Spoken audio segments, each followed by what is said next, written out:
Today, we'll be looking at yet another graphics card from a few years ago.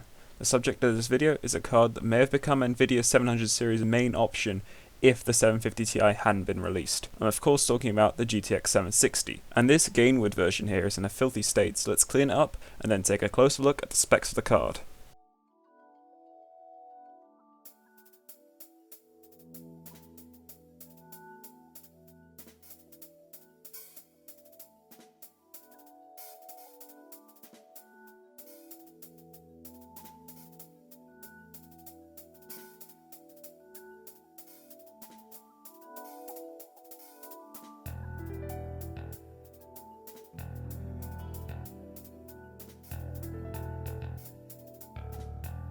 So we finally managed to pop the hood on the graphics card. It took a bit longer than I expected because basically the guy who previously owned it didn't know which sort of screws to use with his graphics cards.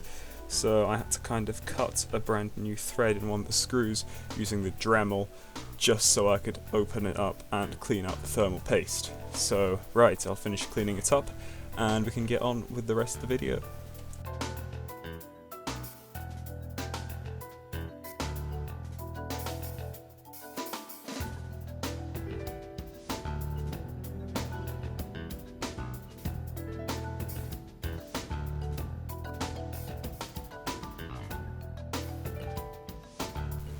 Okay, so now that we have the heatsink off, I think this is as good a time as any to talk about the card itself. So there is the GK104225A2 graphics chip in the center.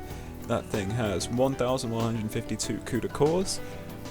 It came with, well, the card itself came with 2 GB of VRAM straight from Nvidia, but for some reason Gainwood decided to put 4 gigs on this card, which will give it an advantage in modern games that require more VRAM.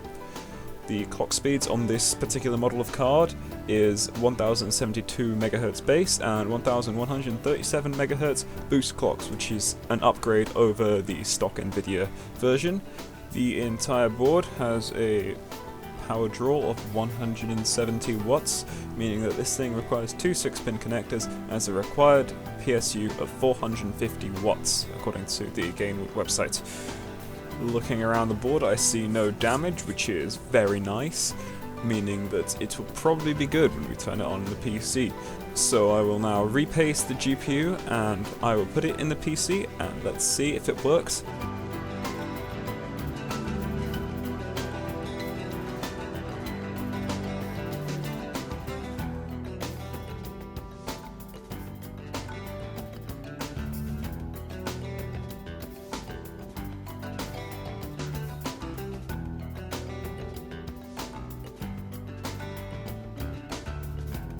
So the graphics card's in the computer and it's all working, so let's talk about the specs of the test bench itself.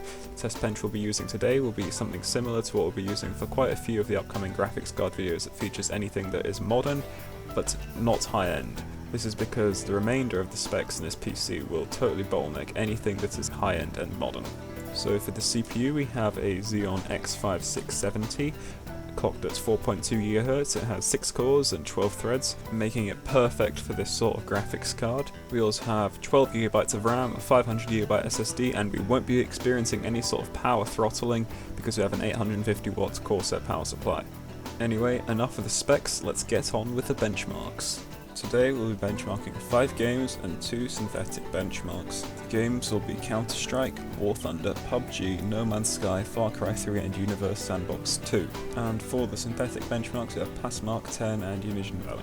Starting things off with Counter-Strike, on the highest settings possible, we had an average frame rate of 109.7 FPS and a 1% low of 67.7 FPS. Next up, in War Thunder, with the high preset, we got very similar results to Counter-Strike, with an average frame rate of 106.9 FPS and a 1% low of 68.5 FPS. Moving on, we have PUBG next, on the medium preset, which scored an average frame rate of 75.6 FPS and a 1% low of 59.3 FPS. This is a very good result for this game, as back when the game was released, the card would have struggled to run it even on the lowest settings.